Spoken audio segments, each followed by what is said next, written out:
안녕하십니까. 이번 조경구조 발표를 맡게 된 2조 허재영입니다. 소개해드릴 범위는 지형과 등고선, 이해하기 부분입니다. 교재 22페이지를 펼쳐주시면 감사하겠습니다. 먼저 개념을 설명하겠습니다. 지형이란 지표의 다양한 형태와 지표상에 존재하는 모든 지물을 합친 것을 이야기합니다. 표현 방법에는 음영법, 점고법, 단면도에 의한 법, 지형모형법, 단체법, 컴퓨터 그래픽, 비례법, 백분율법, 등고선법 정도가 있습니다. 음영법입니다. 음영법이란 빛을 지면에 비추어 볼 때 지면의 형상에 따라 명암이 생기는 현상을 응용한 것입니다. 먼저 그림 1-1 수직음영법입니다. 수직음영법은 평탄한 곳은 옅게, 급경사는 어둡게 표시됩니다. 다음 사선음영법입니다. 광원이 왼쪽에 있다는 가정 후 남동쪽으로 그림자의 기복을 나타내는 방법이고, 급경사는 어두운 그림자, 완경사는 밝은 그림자로 나타냅니다. 마지막 쇠상선법입니다. 급경사는 굵고 짧게, 완경사는 가늘고 길게 표현됩니다.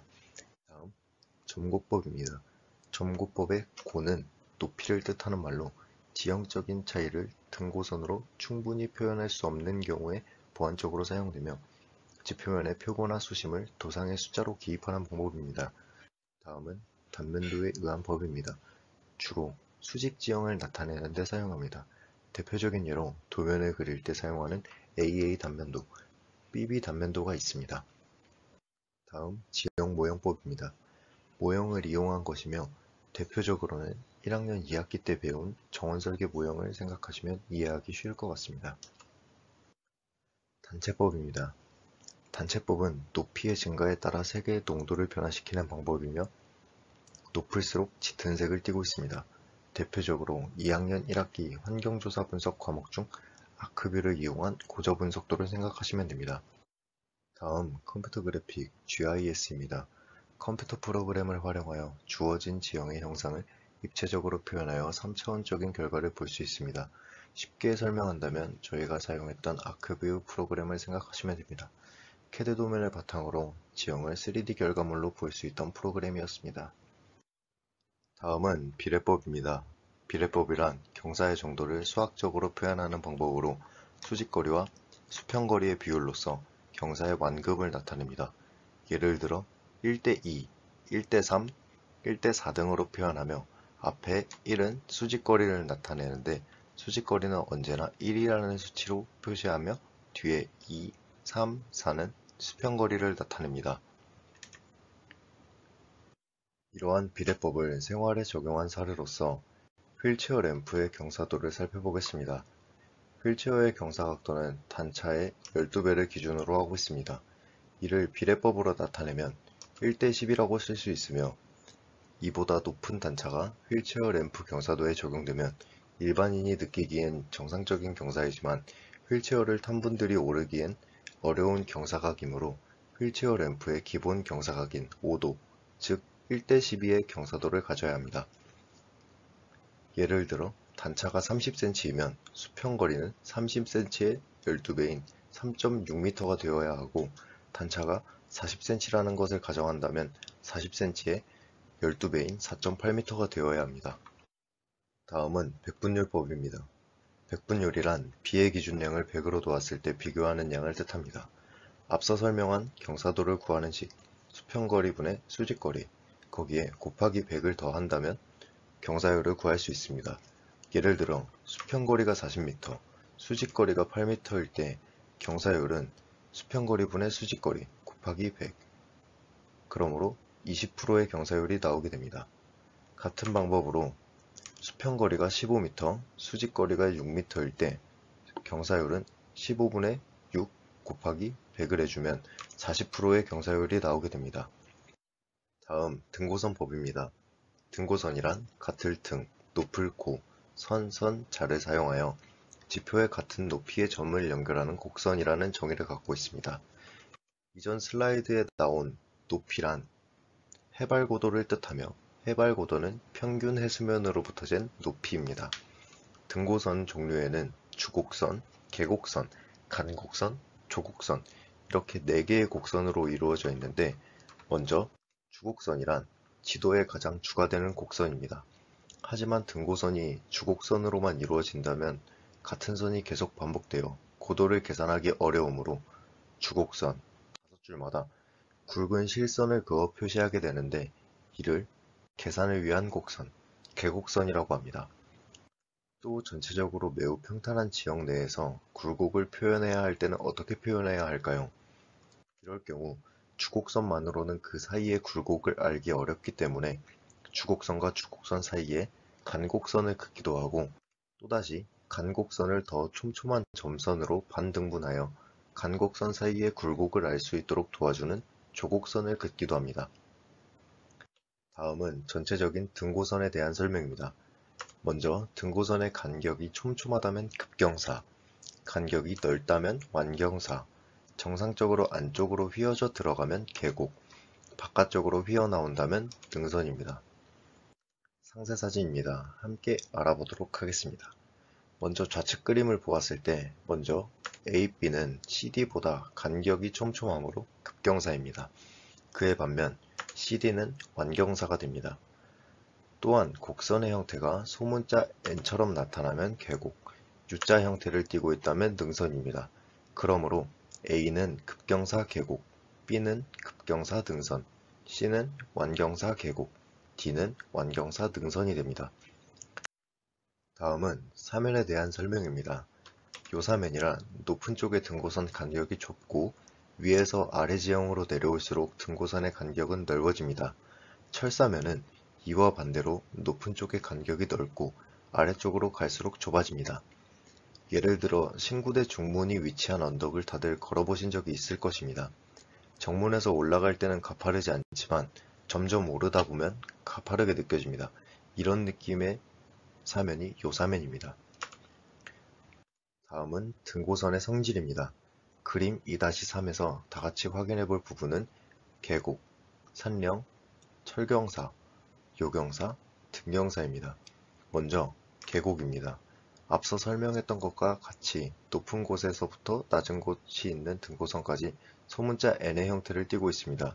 다음 산령 또는 등선입니다.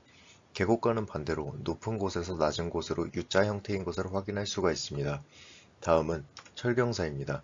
철경사는 높은 곳의 간격은 넓고 낮은 곳의 간격은 좁다 라고 생각하시면 됩니다.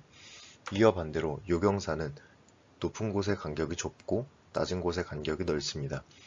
등경사는 등고선의 간격이 일정하여 지형은 평경사라고 합니다.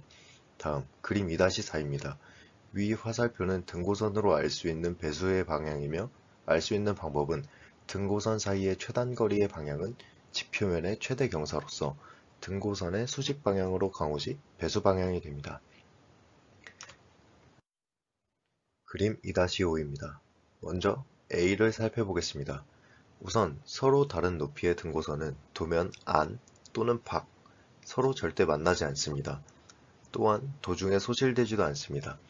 그림 B를 보신다면 우선 지형이 절벽 또는 동굴일 경우 등고선상 선이 겹치거나 만날 수는 있습니다. 하지만 선이 소실되진 않습니다. 다음 2-6입니다. 이 그림은 쇠상선법으로 나타낸 것입니다.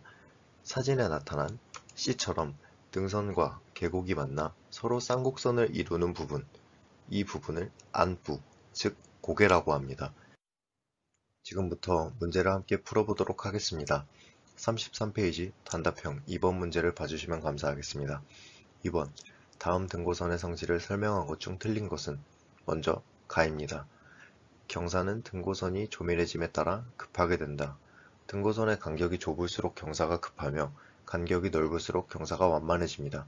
그러므로 가는 옳은 말입니다. 다음 나 철경사에서 높은 쪽의 등고선은 낮은 쪽의 등고선 간격보다 더 넓게 되어 있다. 등고선의 높이가 높을수록 간격이 넓었다가 낮을수록 좁아지는 사면은 철경사, 등고선의 높이가 높을수록 간격이 좁았다가 낮을수록 넓어지는 사면은 요경사, 그러므로 날은 옳은 것입니다. 다음 라번입니다. 하나의 등고선상 모든 점은 같은 높이다. 등고선 하나에 그 하나 높이밖에 없으므로 라는 옳은 것입니다. 다입니다. 유수는 등고선 평행한 방향으로 흐른다. 여기서 유수란 흐르는 물, 배수의 방향을 뜻하는 것이며 등고선과 평행한 방향으로 흐르지 않습니다.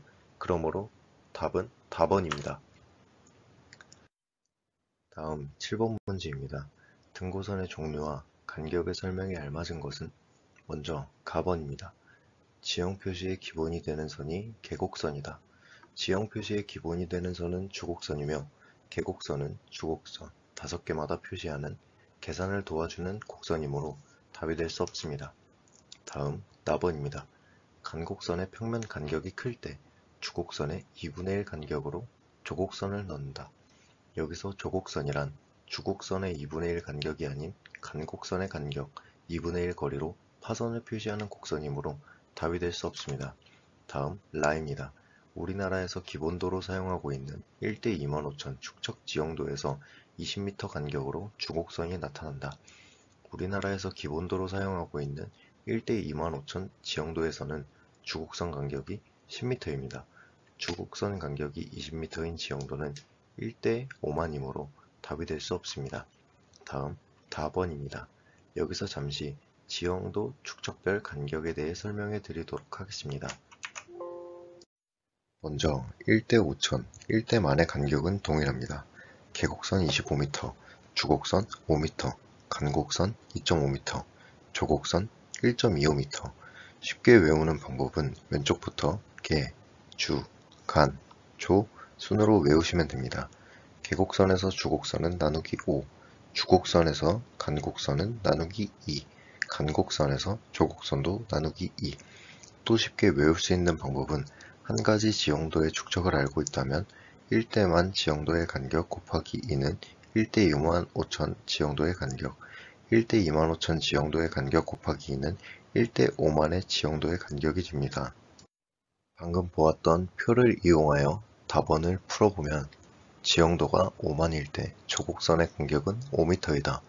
방금 전 라번 해설에서 말했듯 1대 5만의 지형도의 주곡선의 간격은 20m입니다.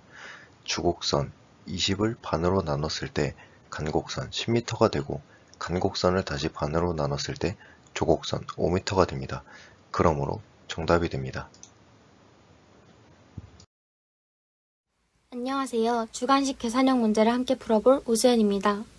쉬운 이해를 위해 그림을 그려가면서 문제를 풀어보도록 하겠습니다. 우선 페이지는 36페이지를 펴주시기 바랍니다. 1번 문제입니다. A, B점의 표고가 각각 118m, 145m이고 두 점의 수평거리가 250m이며 A, B 사이가 등경사일 때 A점에서 표고 130m까지의 수평거리는 얼마인가? 이 문제를 그림으로 나타내면 이렇게 그려볼 수 있는데요. 여기서 A는 지면으로부터 118m, B는 지면으로부터 145m 떨어져 있기 때문에 이를 좀 더 풀어서 그려보면 이러한 그림이 나옵니다. 이제 표고 130m를 C, A에서부터 표고 130m까지의 거리를 X로 두고 문제를 풀어보겠습니다. 표고가 각각 118m, 145m인 A, B점 사이가 등경사이므로 A, B와 AC의 경사도가 같기 때문에 A, B의 경사도를 구해 식에 넣어보면 AC의 수평거리를 알 수 있습니다. 경사도는 수평거리분의 수직거리이므로 따라서 A, B 두 점의 경사도는 수평거리 250분의 수직거리 145-118이라는 식을 쓸 수 있는데요. 이를 소수로 바꿔주면 A, B의 경사도는 0.108이라는 것을 알 수 있습니다. 여기서 A, B 사이가 등경사이므로 A점에서부터 C까지의 경사 또한 같다는 것을 알 수 있는데요. 따라서 0.108을 A점에서부터 C까지의 경사도를 구하는 식에 대입해보면 0.108은 수평거리 X분의 수직거리 130-118, 즉 0.108은 X분의 10이라는 식이 나오므로 이를 X에 대한 식으로 정리해보면 X는 0.108분의 10이라는 값이 나오고 이를 소수로 환산하면 111.1111이라는 수가 나오기 때문에 AC의 수평거리는 소수 둘째 자리에서 반올림하여 111.1m라는 값이 나옵니다.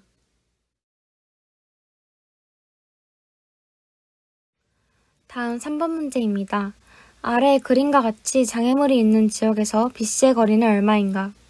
그림에서 보시다시피 삼각형 ABC가 직각삼각형이기 때문에 BC의 거리를 X로 놓고 피타고라스의 정리를 이용해 문제를 풀어야 합니다. 따라서 X제곱 더하기 400제곱은 500제곱으로 식을 정리할 수 있는데요. 이제 이 식을 x에 대한 식으로 정리하면 x제곱은 500제곱 마이너스 400제곱이 되므로 여기서는 제곱값을 없애주어야 하기 때문에 양쪽에 루트를 씌워서 x는 루트 500제곱 마이너스 400제곱으로 식을 정리해줍니다. 이제 계산기로 이를 계산해보면 x는 300이라는 값이 나옵니다. 따라서 BC의 거리는 300m입니다. 마지막 문제입니다. 그림과 같이 수평거리가 50m씩인 ABCD의 정방향 대지상에서 A점의 표고 53.8m, D점의 표고 52.4m일 때 AD상의 경사율은? 위에서 봤을 때는 하나의 선으로 보이지만 A와 D는 표고가 다르기 때문에 옆에서 보면 이와 같은 모양이 나옵니다. 여기서 피타고라스의 정의를 이용하여 직각삼각형 빗변의 경사율을 구하면 AD상의 경사율을 알 수 있겠죠? 먼저 경사율을 구하기 위해서는 수직거리와 수평거리를 알아야 하는데 여기서 삼각형의 수직거리는 AD의 표고를 이용해 구할 수 있으므로 53.8-52.4, 즉 수직거리는 1.4m가 되고 수평거리를 구하기 위해서는 대지상에서 AD점을 잇는 대각선을 그어 나오는 삼각형을 보고 피타고라스의 정의를 이용해 구해보면 50제곱 플러스 50제곱은 x제곱입니다. 여기서 x제곱을 x로 만들어주기 위해 양쪽에 루트를 씌워 x에 대한 식으로 정리하면 x는 루트 5000이라는 값이 나옵니다. 이를 경사율을 구하는 식에 대입해보면 AD의 경사율은 수평거리 루트 5000분의 수직거리 1.4 곱하기 100을 해주면 1.979의 값이 나옵니다. 따라서 AD상의 경사도는 약 2%가 됩니다.